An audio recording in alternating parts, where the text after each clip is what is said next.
Good day, viewers. Welcome to Science Spectrum with Don. This is Math 188, the fundamentals of mathematics. And in today's class, I will start off with the third part of the second lecture in variations, specifically indirect or inverse variation. So let's do a few more examples and we'll treat the other types of variation. All right.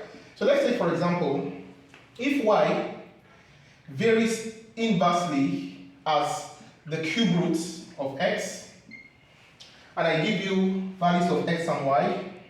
Let's say when x is 0.125, y is 4, right? So the question is this now: what if x is 8? Okay, what would be the value of y? That's the question. So a quick one: solution. The solution is this: y varies inversely as the cube roots of x. I could replace this sign with an equal to sign followed by a constant of proportionality. Then I have on the left hand side I have a y, on its y, then I have k times 1 is k, so I'll just stick in over. Now cube root of x simply means x is carrying power 1 over 3, and this could be vice versa. Alright, so let me stick in the values of x and y, the first set of values. Y is a 4, I have a k yet to be determined, and x is 0.125, and of course it's carrying power 1 over 3. This is carrying power 1 over 3, the same as cube root of that value. Alright, so the goal is this: I want to look for k. Once I know k, right, I could tell you what the relation between y and x is, or what the formula or the function, right, is. Alright, so let's go ahead. Now I could write 0.125, let me write it here, 0.125. I could make it a whole number now by moving the decimal point 3 places to the right. And once I do this, the decimal point lives here and is here. So I have 125. The decimal point represents a 10. And it was taken to the right, that's the minus. How many places? 3 places to the right. So I could write this as 125 times, this is the same as 1 over 10 raised to power 3. 125 times 1 gives me 125. And I have 10 raised to power 3 means 10 multiplying itself in 3 places. And that gives me 1,000. So I could rewrite this term now as 125 over 1,000, that's 0.125. Alright, so I have a 4 from here. 4 is equal to the constant k over, this is now open bracket, 125 over 1,000, all raised to power 1/3. Alright, so I have a 4, you could just say 4 over 1, so this is 4 over 1 is equals to k over, now I could express 125 in its index form. The same goes with 1,000. So just keep dividing by the least prime number, okay? Keep dividing by the least prime number. Let's say 105.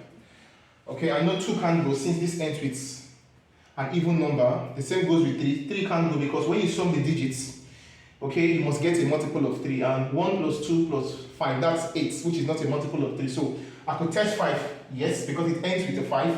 Or if the number ends with a 0, then I'm good to go. So 5 in 12 is 2, remainder 2, this makes 25, 5 in 25 is 5, 5 can still go, 5 in 25 is 5, 5 in 5 is a 1. So I have 125 is the same as 5 times 5 times 5, 5 multiplying itself in 3 places. So I could write that now as 5 raised to power 3, that's 125, and of course it's carrying a cube root, 1 over 3 over, the same goes with 1,000, 1,000 is just 10 raised to power 3, right? And it's also carrying the cube root sign.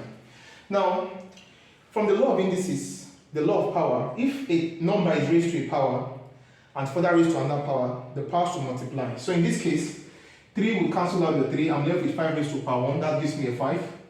And 3 in 3 is 1. So what this would boil down to be, can I rub up this part? So what this would boil down to be would be 4 over 1 is equal to k over, I have a 5 there, and I have a 10 here. So I could write this now as 4 over 1 is equals to k over 1, which is still the k, and I have over 5 over 10. Now, if you look at this, I have a pair of ratio here. I have a pair of ratio here. This is a pair of ratio, another pair of ratio, and there is a dividing line between them. And clearly, you can't multiply two ratios. I mean, you can't divide two ratios, so to speak, but you could multiply a pair of two ratios. But when you multiply a pair of two ratios by changing the division sign to times or multiplication, then you flip the second pair of ratio, and that's what I'm about to do now. So what we'll now have is I have 4 over 1. I have 4 over 1 is equal to k over 1. I'll change the division sign to times, multiplication, and I'll flip the second pair of ratio, that's 10 over 5. Now clearly, 5 in 5 is a 1, 5 in 10 is 2, 2 in 2 is 1, 2 in 4 is a 2.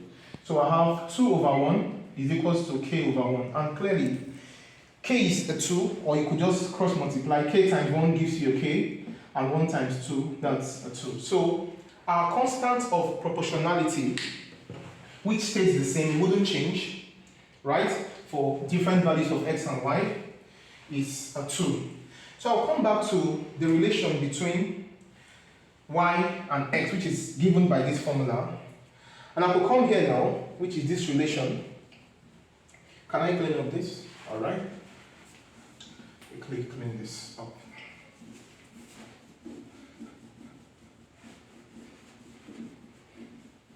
So, the relation between quantity y and x is y is equal to, the k now is a 2, so it's 2 over x raised to, okay, power 1 over 3.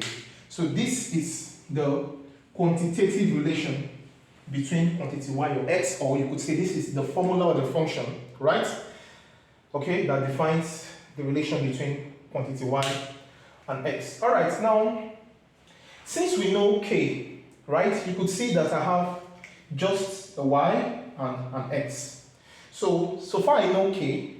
If you give me any value of x or y, I could find the other one. So if you tell me what x is, I could tell you what y is, and vice versa. So if you look at the question now, we were given 8 for x, and of course we could find y since the k is a 2. All right, so let's move on.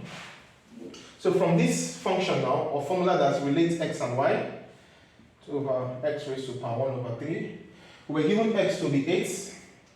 So this is 2 over 8 is carrying power 1 over 3. And I could express 8 in its index form as 2 raised to power 3, 2 multiplying itself in 3 places. And of course this is carrying power 1 over 3, and the powers will cancel or multiply out. Then I'm left with the y is equal to 2 over 2, and that is the 1. And this is the answer. So I'll wrap it up here for indirect or inverse variation. Now we move on to other types of variation. Alright, so you need to build this for a while. Alright, and now rub it off. Okay, so we move on now to other types of variation. So I'll start off with the third part, which is joint variation. Joint variation is simply the relation between more than two quantities, right? And that relation could be a direct relation or indirect, or at times it might even be, okay, the both of them. So we talk about joint variation. This is the third type of variation, joint variation. Joint variation. Joint variation. So what is joint variation? It is simply the relation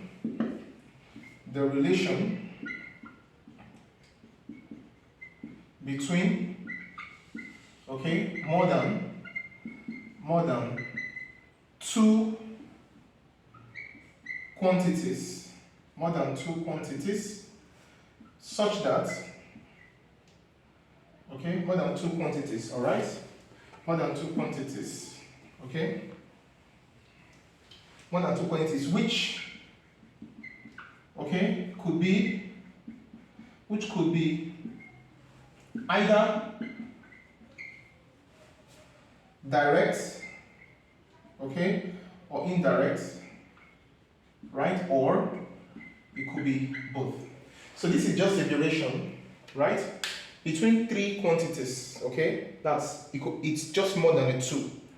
Alright, and that relation between those quantities could be either direct, okay, or indirect, or it could be, okay, both.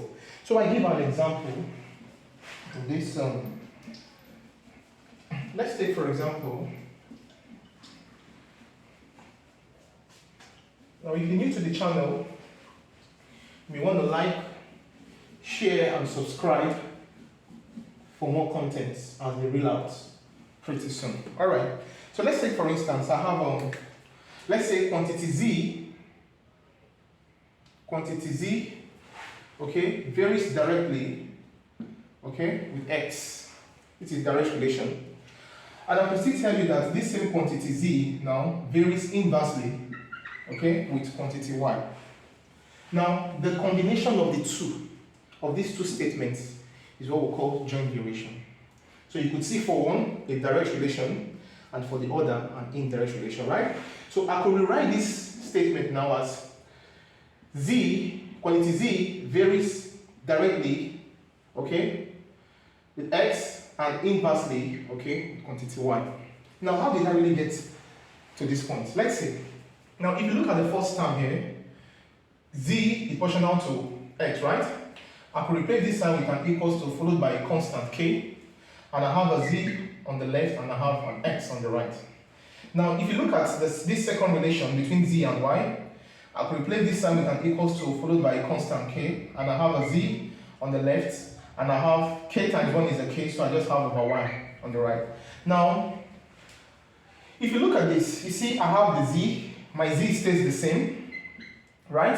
The equals to is the same, the constant is the same, and what is different is just X and Y, so I have an X here, and I have a Y down, because K is the same. Alright, so the same goes with this. I could replace this sign with an equals to sign followed by a constant K, and I have an X here, I have over Y, and I have a Z, which is the same as this. This is joint variation. So I'll do a few examples, and we'll talk about the other type of variation, which is partial variation. So you need to view this for a while I rub it off. Alright.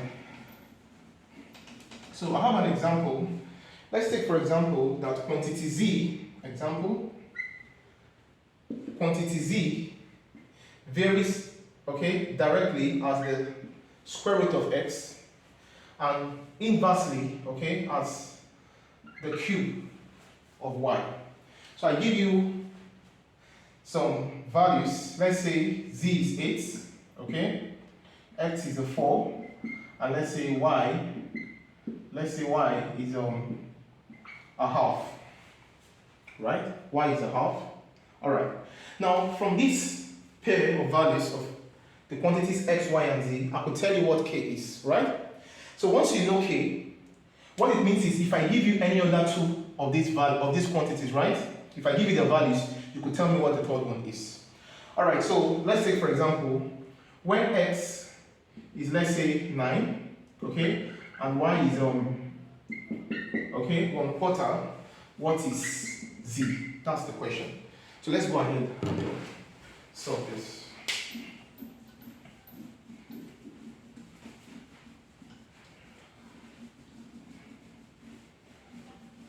Alright, solution. Z varies directly as the square root of X and inversely, okay, as the cube of Y. So I could replace this sign with an equal to followed by a constant, proportionality K. I have root X over Y raised to power 3 on the right, and I have Z on the left. Now the first thing I tend to do is always to look for what K stands for, because once I could tell you what K is, I have defined the relation between Z, X, and Y. Alright, so I gave you a pair of values for Z. Z is 8, K we don't know for now, X is a 4 and is in a root, and Y is a half, and of course is raised to power 3.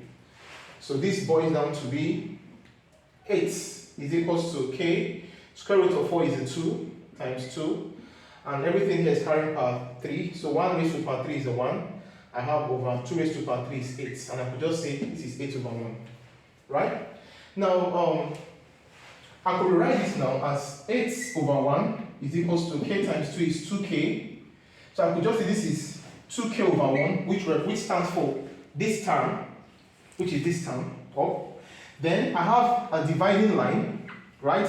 And the second pair, that's 1 over 8. Now, clearly, we can't divide two pairs of ratios, like I said earlier on, but we could multiply, right? So I could change this division sign to times, and I'll flip this second pair of ratio. All right. So you may need to beam this for a while I go ahead and play. All right. So let's proceed. I mean, leave these values for now.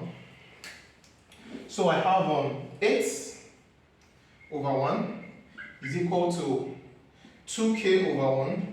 Now we'll change this division sign to times, to multiplication, and I'll flip the second pair of ratio. That's 8 over 1. Now clearly, I lose my 8, right? And then I have 1 over 1 here. This is equals to 2k times 1 is 2k over 1. Now you can just cross multiply. So when you cross multiply, 2k times 1 boils down to be 2k, and this is equal to 1 times 1 is a 1. And how do I find my k? I could eliminate the 2. So since the 2 multiplies the k, if I divide both sides by 2, clearly I lose the 2. So k is a half. Now since I know k, I'll come back to this relation and I'll replace a half for k. So what I'll do is I'll just replace a half for k, so I have 1 and I have a 2 down. And 1 time this time doesn't change anything, so I could just remove the 1, or better still, okay? I could leave it that way, okay? For your convenience. All right, now, this is the quantitative relation between z, x, and y. Why? Because we found k, right? So it expresses the relation explicitly. Now, I have 3 quantities, z, x, and y. So if you give me any values of the 2 quantities, I could find the third one. So just like the question, okay, suggests. So we are asked to find z, given that 9 is x and 1/4 is y. All right, so let me wrap it up here. Let me quickly give the answer. All right, so I have z is equal to the square root of x is y, and I have over 2 times y is 1/4, and this is raised to power 3. So the square root of 9 is a 3, and I have over 2 raised to power 1 raised to power 3 is a 3. I mean, is a 1 rather. And I have 4 raised to power 3. 4 raised to power 3 is 4 times 4 times 4. This is 16 times 4, that's 64. Right? 2 in 2 is 1, and 2 in 64, I have a 32 left. So what this will boil down to be will be z is equals to 3 over 1 over 32. And I could write this as z is equals to 3 over 1, which is still the 3, right? Over 1 over 32, which is the second pair, that's the term down. And of course, you can't divide 2 pairs of ratios, but you could multiply. So I have z is equals to 3 over 1. I'll change the division sign now to times, and I'll flip this, that's 32 over 1, right? So finally, z is 3 times 32. So that will give you 96. 96, so you could say 32 times 3. 3 times 2 is 6. 3 times 3 is 9. So we found the answer to z. Thank you for tuning in. If you're new to the channel, you may want to like, share, and subscribe for more content. Thank you.